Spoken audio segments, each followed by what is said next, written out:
بسم اللہ الرحمن الرحیم۔ السلام علیکم۔ روزانہ واقعات سننے کے لیے اس چینل کو سبسکرائب کریں۔ حضرت شیخ سعدی فرماتے ہیں کہ ایک گدھ چیل کے سامنے بولا کہ مجھ سے زیادہ دوربین کوئی نہیں ہوگا۔ چیل بولی کہ اتنی زیادہ شوخی اچھی نہیں ہوتی، آج جنگل کے اطراف میں تجھے کیا دکھتا ہے؟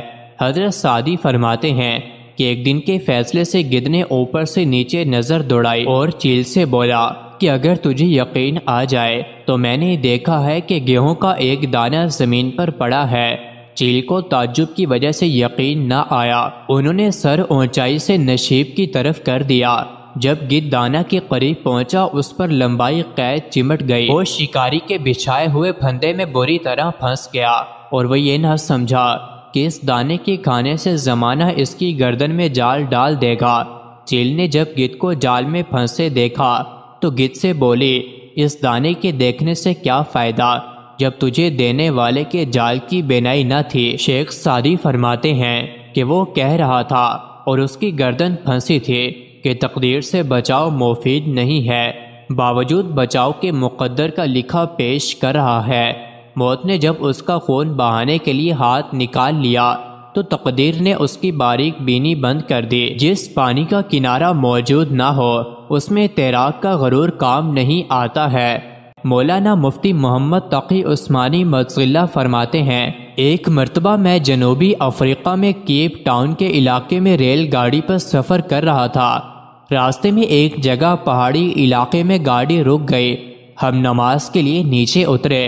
وہاں میں نے دیکھا کہ ایک خوبصورت پودا ہے، اس کے پتے بہت خوبصورت تھے اور وہ پودا بہت حسین و جمیل معلوم ہو رہا تھا۔ بے اختیار دل چاہا کہ اس کے پتوں کو توڑ لوں۔ میں نے جیسے ہی اس کے پتوں کو توڑنے کے لیے ہاتھ بڑھایا تو میرے جو رہنما تھے وہ ایک دم زور سے چیخ پڑے کہ حضرت اس کو ہاتھ مت لگائیے گا۔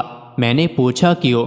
انہوں نے بتایا یہ بہت زہریلی جھاڑی ہے، اس کے پتے دیکھنے میں تو بہت خوشنما ہیں لیکن اتنے زہریلے ہیں کہ اس کے چھونے سے انسان کے جسم میں زہر چڑھ جاتا ہے، اور جس طرح بچھو کے ڈسنے سے زہر کی لہریں اڑتی ہیں اسی طرح اس کے چھونے سے بھی جسم میں اڑتی ہیں۔ میں نے کہا کہ اللہ کا شکر ہے کہ میں نے ہاتھ نہیں لگایا اور پہلے سے معلوم ہو گیا کہ یہ تو بڑی خطرناک چیز ہے، دیکھنے میں بڑی خوبصورت ہے۔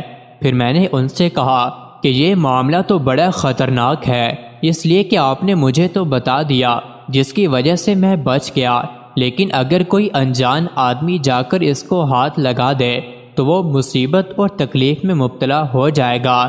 اس پر انہوں نے اس سے بھی زیادہ عجیب بات بتائی، وہ یہ کہ اللہ تعالیٰ کی قدرت کا عجیب کرشمہ ہے کہ جہاں کہیں یہ زہریلی جھاڑی ہوتی ہے اس کی جڑ میں آس پاس لازماً ایک پودا اور ہوتا ہے، لہٰذا اگر کسی شخص کا ہاتھ اس زہریلے پودے پر لگ جائے تو وہ فوراً اس دوسرے پودے کے پتے کو ہاتھ لگا دے، اسی وقت اس کا زہر ختم ہو جائے گا۔